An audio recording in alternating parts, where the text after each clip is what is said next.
mynews.studio.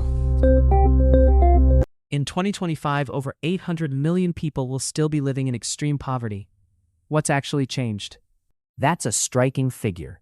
And just for context, today's date is 2026-01-17. The latest World Bank forecast says 80% of countries are expected to reduce poverty in 2025, the highest in 10 years. But is that really the full picture? Not exactly. If you look at the bigger picture, global poverty dropped from 2.3 billion people in 1990 to around 831 million in 2025. That's a significant shift. But there's a twist. In June 2025, the World Bank updated the poverty line from $2.15 to $3 a day. It's important because with the new threshold, about 125 million more people are now counted as living in extreme poverty. So instead of 677 million, the figure jumps to roughly 808 million. That's a major adjustment. Does this mean we've been overstating progress all along? In a sense, yes. A new poverty line is based on more recent data about what people need to survive. So it's more accurate, but it also means we've probably been underestimating poverty levels until now. Let's break it down by region. Sub-Saharan Africa really stands out, doesn't it? In 2024, its extreme poverty rate was 46%. That's much higher than anywhere else. Right, and it's not only about the percentage. By 2025, more than 3/4 of people living in extreme poverty will be in sub-Saharan Africa or in fragile, conflict-affected countries. What's causing that concentration? Fragility and conflict play a huge part. Countries like Nigeria and the Democratic Republic of Congo are projected to account for half of the world's extreme poor by 2030. That's a lot to take in. Is there any encouraging news? There is some. India, Benin, Ghana. These countries have managed sharp reductions in poverty. They've done it by improving data, expanding social programs, and supporting broad-based economic growth. It shows that focused strategies can work.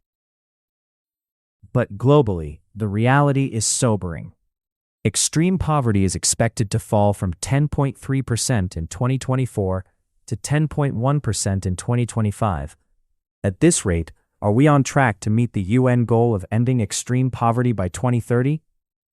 The World Bank puts it bluntly, it's highly unlikely. If things continue as they are, about 9% of the world will still be living in extreme poverty by 2030. And that's just income poverty. There are also other aspects like health, education, and climate risks. It sounds like climate and conflict are making things even harder. How are countries responding to these challenges?